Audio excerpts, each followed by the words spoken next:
జగన్మోహన్ రెడ్డి గారు మొన్నటి వరకు మన రాష్ట్రానికి ముఖ్యమంత్రి.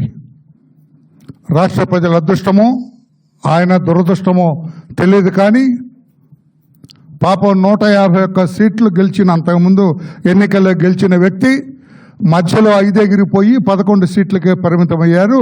నీకు ప్రతిపక్ష హోదా కూడా లేదు అని చెప్పి అతన్ని ప్రజలు తగిన గుణపాఠం చెప్పారు.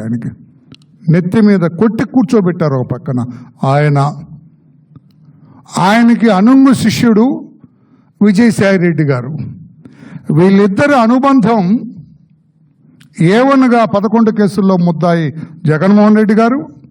పాత్రికేయ సోదరులు కూడా ఈ రోజున కొంచెం ఒక డిఫరెంట్ ప్రెస్ మీట్, మీరు కూడా కొంచెం మా రెస్క్యూకు రావాలా, తప్పు ఒప్పును అని చెప్పాలా పాత్రికేయ సోదరులు కూడా.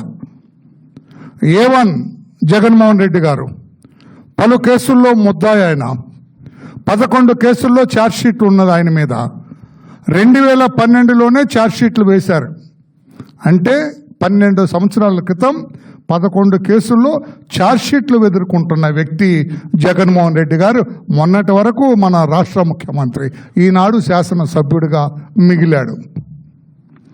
A2 విజయసాయిరెడ్డి గారు గౌరవ పెద్దల సభా సభ్యుడు. ఆయన అంటే రాజ్యసభ సభ్యుడు.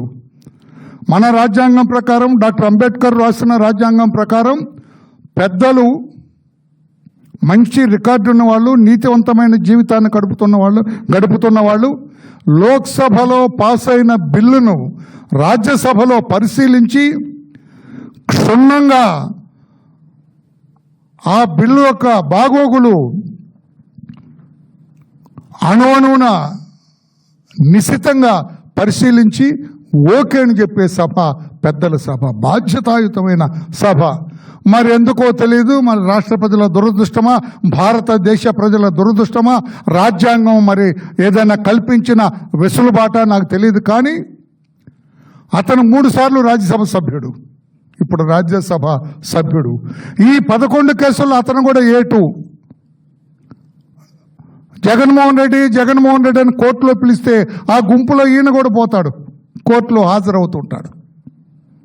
ఆ రకంగా కోట్లాది రూపాయలు, 43,000 కోట్ల రూపాయలు అన్యాయక్రాంతం చేసింది ఈ team headed by mister Jaganmohan Reddy as A1 గారి టీం.